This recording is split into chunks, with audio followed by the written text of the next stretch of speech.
Hello, welcome you guys. This is Akash Mule. तुम्हा सर्वांचं स्वागत आहे लर्न नेक्स्ट नर्सिंग या यूट्यूब चॅनलवर.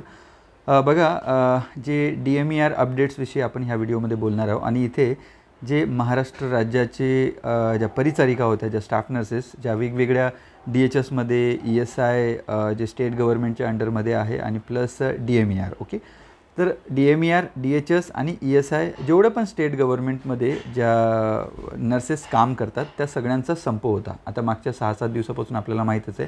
So nurses were on the strike. Okay, nurses on the strike.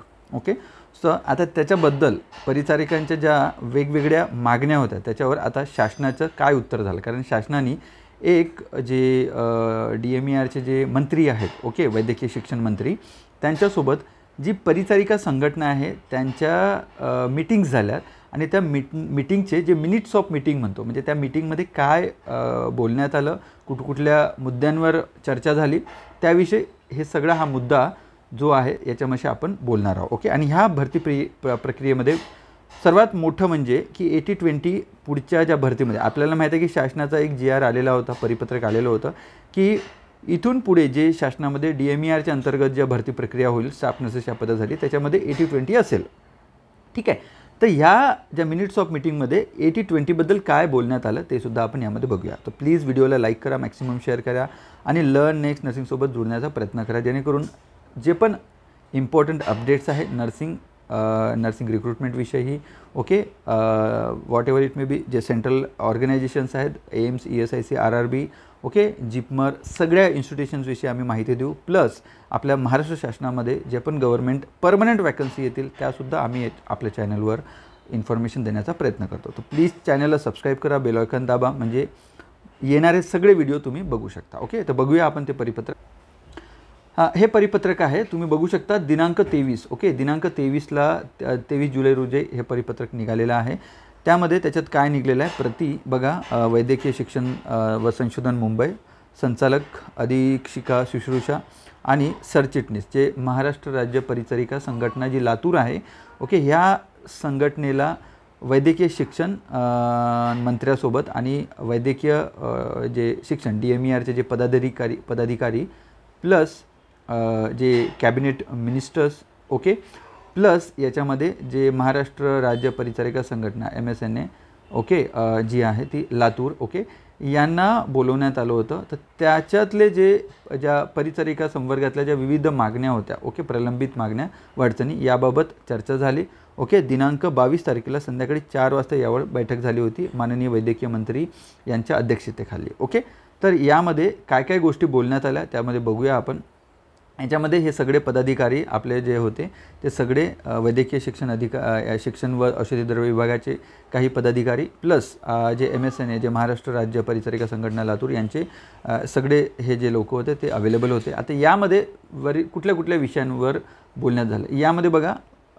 क्रमांक विषय काय होता, म्हणजे याविषयी क्वेश्चन मांडण्यात आला होता आणि जे वैद्यकीय माननीय मंत्री जे होते यांनी काय निर्देश दिले, म्हणजे याच्यावर काय अंमलबजावणी करण्यासाठी आदेश देण्यात आले ते आपण बघूया. सर्वात पहिला माहिती की वेतन त्रुटी जे बक्षी कमिटीची आणि खुल्लर जे समितीनुसार जे आपल्या परिचारिका सेवेतील जे अधिपरिचारिका म्हणजे स्टाफ नर्स, परिसेविका म्हणजे इन्चार्जेस आणि परिचारिका महाविद्यालयातील जे पाठ्यनिर्देशक म्हणजे ट्यूटर, ओके, स्टाफ नर्स, इन्चार्जेस आणि पाठ्यनिर्देशिका यांच्या वेतन त्रुटीमध्ये झालेले निवारण करण्याबाबत क्वेश्चन केला होता. तर यामध्ये उत्तर काय दिलेलं आहे, परिचारिका संवर्ग, परिचारिका, परिसेविका, विभागीय परिसेविका तसेच परिचर्या महाविद्यालयातील पाठ्यनिर्देशिका यांचे वेतन श्रेणीची वाढ करण्याबाबतचा प्रस्ताव वित्त विभागात सादर करण्यात यावा. बघा, माननीय मंत्र्यांनी जे हसन मुश्रीफ साहेबांनी काय दिलेलं आहे की निर्देश दिले की वित्त विभागामध्ये यांची जी वेतन श्रेणी यांची जे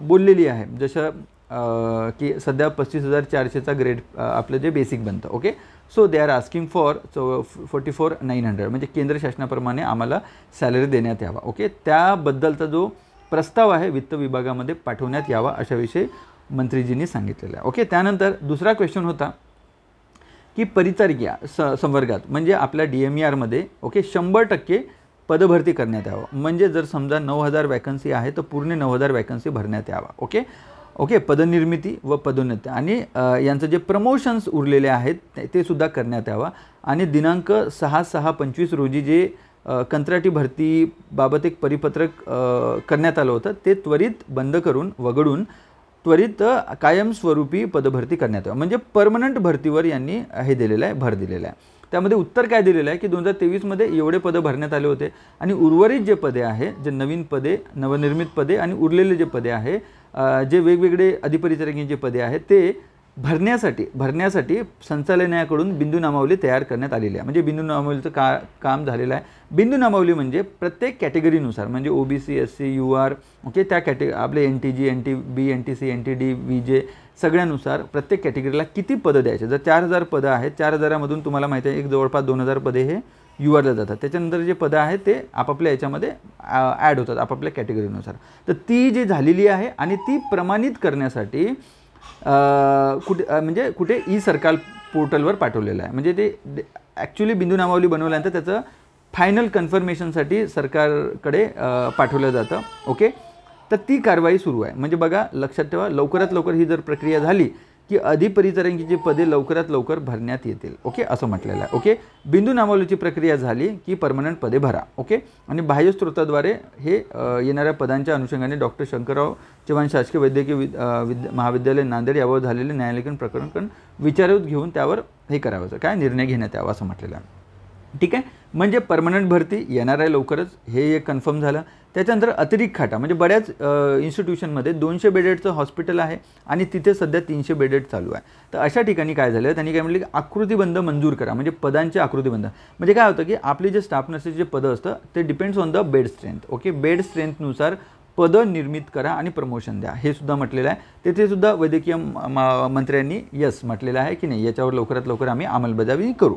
त्याच्यानंतर सेवा प्रवेश मंजुरीबाबत शैक्षणिक पदाची निर्मिती करण्याबाबत. ओके, आता याच्यामध्ये काय म्हटलेलं आहे की सेवा प्रवेश विविध, जसे आता आपल्याला माहिती आहे स्टाफ नर्स ह्या पदाचा सेवा प्रवेश आलेला आहे. ओके, अजून ट्यूटरचा नाही आलेला आहे, अजून लेक्चररचा नाही आलेला आहे. तो हे सगळे जे पण आहे, जे नर्सिंग क्षेत्रामधले जे पदं आहेत त्या सगळ्यांचे सेवा प्रवेश नियम लवकरात लवकर बनवा. ओके, आणि याच्यामध्ये जो 80-20 जो आलेला आहे, 80-20 पुरुष आणि फिमेलचे जे नियमावली त्यांनी बनवण्यात आली की हे म्हणजे ज्यावेळी तुम्ही सेवा प्रवेश नियम आत्ताच आपल्याला 10/6ला आलेले होते, माहिती आहे सगळ्यांना. ओके, त्यामध्ये प्रमाण 80-20 करायचं म्हटलेलं आहे. तर हे जे सदर प्रमाण 70-30 असावे किंवा याबाबत चर्चा झाली. ओके, सदर प्रमाणाबाबत शासकीय धोरणानुसार सार्वजनिक आरोग्य विभागाशी विचार विनिमय करून योग्य तो निर्णय घेण्यात यावा. परिचार्य संवर्गातील अन्य पदाचा सेवा प्रवेश नियमाबाबत संबंधित विभागाकडे पाठपुरावा करून लवकरात लवकर सर्व पदाचे सेवा प्रवेश नियम अधिसूचित करण्यात यावे. ओके, लक्षात ठेवा, याच्यामध्ये काय म्हटलेलं आहे की जो 80-20 वर चर्चा यांनी काय केलेली आहे 70-30 वर. म्हणजे 80-20 जे 80 फिमेल होत्या तर याला 70 करा आणि 20ला 30 करा मेलसाठी. ओके, आता यावर त्यांनी काय म्हटलेलं आहे की सार्वजनिक, ओके, जे आरोग्य विभाग जो आहे सार्वजनिक विभाग आहे याच्यामध्ये 90-10 आहे. सगळ्यांना माहिती आहे आपल्याला 90-10 क्रायटेरिया. 90% फिमेल्सला घेतात आणि 10% बॉईजला घेतात. ओके, स्टाफ नर्सेस पदासाठी सेम यांच्यासोबत चर्चा करून याच्याविषयी तोडगा काढण्याविषयी सांगितलेला आहे. बट याच्यावरून असं वाटतं की DMERमध्ये मोस्टली 70-30 होण्याचे चान्सेस आहे. ओके, ठीक आहे, 80-20 मे बी घटू शकतं आणि 70-30 येऊ शकतं. ओके, त्याच्यानंतर त्यांनी काय म्हटलेलं आहे की नवीन BSc नर्सिंग कॉलेजेसमध्ये जे पदं निर्मिती करा, म्हणजे परिचर्या विभागामध्ये महाविद्यालयामध्ये अध्यापकांचे जस्ट लाईक ट्यूटरचे, ओके, लेक्चररचे, प्रोफेसरचे आणि प्रिन्सिपलचे जे पदं आहे ते तुम्ही लवकरात लवकर पदनिर्मिती करावी आणि यापूर्वक पाठपुरावा करून लवकरात लवकर पदनिर्मिती करावी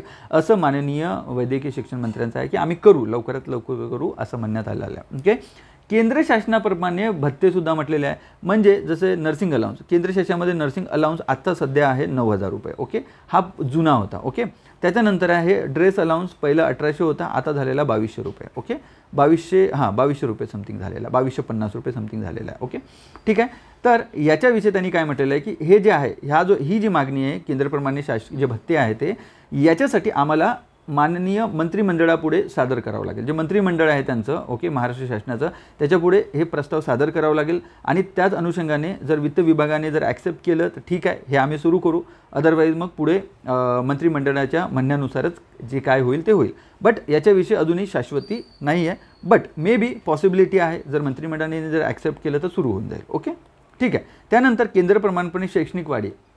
आता केंद्रामध्ये म्हणजे जसे सेंट्रल गव्हर्नमेंट एम्प्लॉईला काय होतं, ज्यांचं PB-BSc नर्सिंग झालेलं आहे या BSc नर्सिंग झालेलं आहे किंवा MSc नर्सिंग झालेलं आहे यांना काय होईल की 2 इन्क्रीमेंट एक्स्ट्रा मिळतात. Okay, at the time of joining 2 increment same like आम्हाला पण करा असं म्हटलेलं आहे. तर त्याच्याविषयीही सुद्धा यांनी प्रस्ताव सादर करावा आणि त्याच्यावर विचार करू असं म्हटलेलं आहे. ओके, त्याच्यानंतर परिचर्याच्या पदनामामध्ये बदल. यस, हे झालेलं आहे. याच्याविषयी म्हटलेलं आहे की परिचर्या अधिकारी म्हणजे सेवा प्रवेश नियम झालेले आहे, परिचर्या अधिकारी आम्ही करू याच्याविषयी मान्यता देण्यात आली. ओके, आणि याबाबत काय म्हटलेलं आहे की बाकी इतर पदाची सेवा प्रवेश नियम अधिसूचित झाल्यानंतर तात्काळ हा पदामध्ये पदनामात बदल व्हावा. तर डेफिनेटली नर्सिंग ऑफिसर हे जे पद आहे हे लवकरच स्टेट गव्हर्नमेंटमध्ये जे परिचारिका आहे, ओके, अधिपरिचारक या अधिपरिचारिका, तर नर्सिंग ऑफिसर असं संबोधण्यात येईल. लवकरात लवकर याच्यावर हे सुद्धा होईल नियमावलीमध्ये, सेवा प्रवेश नियमामध्ये लवकरच बाकी पदाचे सेवा प्रवेश नियम जेव्हा येतील त्याचवेळी आपल्या स्टाफ नर्सेस या पदासुद्धा नियमावली बदलून त्यामध्ये पदनामामध्ये बदल करण्यात येईल असं त्यांनी म्हटलेलं आहे. ओके, त्याच्यानंतर बाकीचे जे आहेत, ओके, हे एवढे इम्पॉर्टंट नाही आहेत. ओके, बट बाकी आहेत, तुम्ही वाचू शकता याच्यामध्ये. ओके, बट ठीक आहे, ह्या सगळ्या गोष्टी बऱ्याच वर्षांपासून करण्यात आलेल्या संघटनेने नेहमीच याच्यावर दिलेलं आहे. तर यामध्ये याच्यानुसार आता हे जे मिनिट्स ऑफ मीटिंग आहे, ओके, जे मिनिट्स ऑफ मीटिंग जे झालेले आहे याच्यामध्ये तेच दिलेले आहे. तर याच्यामध्ये तेच म्हटलेलं आहे, सर्वात पहिलं जो 80-20 आहे तो मे बी 70-30 होऊ शकतो. ओके, दुसरं जे आहे नर्सिंग परिचारिका म्हणण्यापेक्षा आता महाराष्ट्रामध्ये नर्सिंग ऑफिसर म्हणण्यात येईल लवकरात लवकर आपल्या जे परिचारिका भगिनी आणि बांधव आहेत त्यांना. ओके, ठीक आहे. त्याच्यानंतर मेन मुद्दा म्हणजे की नवीन भरती. यस, न्यू रिक्रुटमेंट लवकरात लवकर येईल. New recruitment of staff nurses definitely लवकर येतील. ओके, चौथा जो पर्याय आहे की याच्यामध्ये त्यांनी म्हटलेलं आहे की केंद्र शासनाप्रमाणे जे आहे की 7,200 नर्सिंग अलाउन्स आणि 1,800 रुपये जे हे आहे याच्याविषयी विचार करण्यात येईल. ओके, हे 4 मोठे हे आहेत. ओके, आणि अजून एक गोष्ट की ट्यूटर लेक्चररच्या सुद्धा नवीन, आता तुम्हाला माहिती आहे DMERमध्ये भरपूर नवीन मेडिकल कॉलेज जे नर्सिंग कॉलेज सुरू झाले, तर मे बी याचेसुद्धा रिक्रुटमेंट आपल्याला लवकरात लवकर बघायला मिळू शकते. ओके, ठीक आहे. आता हे प्रमोशननी भरतील काय होतील ते बघण्यासारखं आहे. बट सध्या यावर तर आहे की बाबा न्यू रिक्रुटमेंट येणार आहे. 80-20 तर 70-30 होऊ शकतं आणि नर्सिंग ऑफिसर हे तुमचं पदनामामध्ये बदल झालेलं आहे. ठीक आहे. So thank you. जर व्हिडिओ आवडला तर प्लीज लाईक करा, मॅक्सिमम शेअर करा. आपल्या नर्सिंगचे विद्यार्थ्यांपर्यंत लर्न नेक्स्ट नर्सिंगचे जे व्हिडिओ आहे ते पोहोचण्याचा प्रयत्न करा. व्हॅलिड ऑथेंटिक सगळी इन्फॉर्मेशन देण्याचा आम्ही यामध्ये प्रयत्न करतो. Okay, thank you. जय हिंद.